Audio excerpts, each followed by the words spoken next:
I am burdened no longer. Not by my past, not by Jin. I am finally free. A blade! What the? I'm no longer afraid. This is who I am, Rex.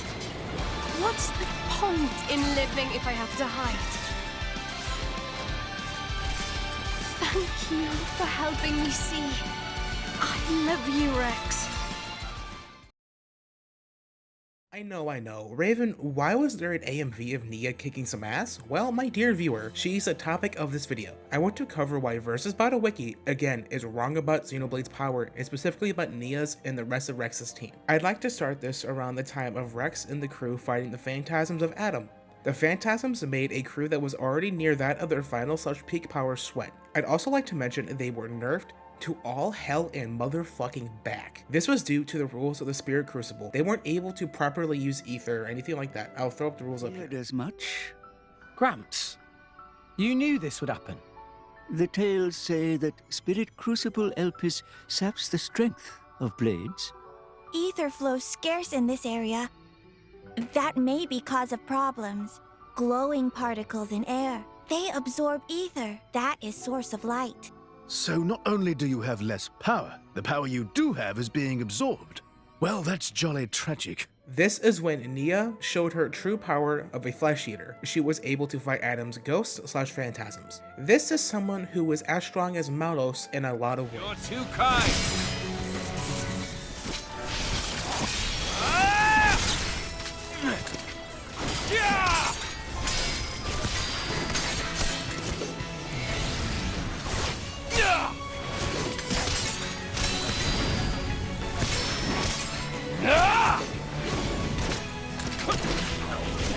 Here goes!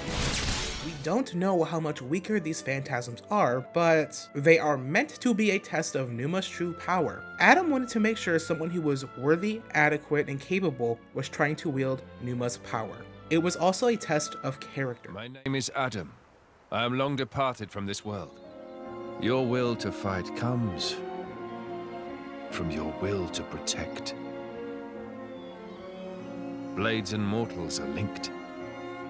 When you take on the weight of all the fear she carries, then you will be her true driver. Rex, Nia, Zeke, Morag, and Tora, plus their respective blades, were finally able to repel these phantasms at last. Rex is able to unlock Numa, which shortly crumbles into pieces. The team, now having passed the trial of strength resolving character, left the Letherian archipelago. They end up fighting Malos on the cliffs of Moritha. Nia was one of the only blades and drivers capable of stopping Malos' antimatter or dark matter ability. It is able to casually dematerialize and destroy stuff out of existence. She saves both Zeke and Pandoria. Nia then blocks a full-bore Malos attack and fights him, keeping up pace and speed. Time to give up, Malos!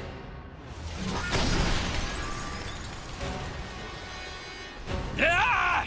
That's an annoying power! So sorry. You've got to be stopped. You're a menace to the entire world!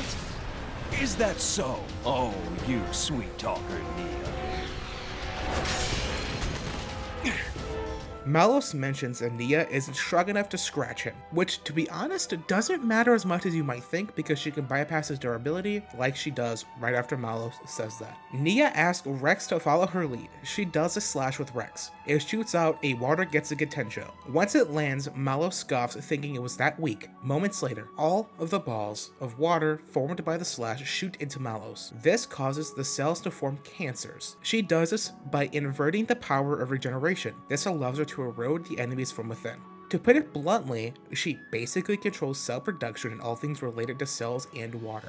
She is able to incapacitate Malos. He does say later it wasn't enough to kill him, which confirms, yes, Nia did in fact inflate her boy like a bad case of the hentais and wounded him critically. That's a W for Nia. Later on, she is able to fight alongside Rex and the team against Artifice Ion, which is amped by Malos and the Conduit. Morag, Zeke, and all of them are able to handily stop attacks from a full-powered Malos as well. Now, we need to discuss Xenoblade 3, which fully cements her Aegis tier scaling. Nia is one half of the key to Origin, so basically to fully control Origin you need both keys, Melia and Nia. If you want to learn more about Origin, watch my Aegis power scaling video. She is able to make the Ouroboros stones, which on their own are capable of warping space-time and other such broken things. Those stones/fragments are made of something called Origin Metal, more specifically Origin Gears and Nia's Core Crystal. Numa is the one who powers them and is their true source of power as Ouroboros. As their name implies, they are the catalyst for awakening Ouroboros, which Ouroboros is used to defeat the concept of Mobius, or as they are colloquially known, Zed. Nia and Amelia both are capable of directly harming Zed. Keep in mind, they aren't powered by Ouroboros. This would make them on the lower end of the Aegis tier, which would be high multiversal to possibly low complex multiversal. I want to add a simple clarification. Nia cannot destroy an Aegis, nor is she on the exact same level, just in the relative ballpark. Thank you for watching. Leave some suggestions for more topics down below. Like, comment, and subscribe. Ready them out. Peace.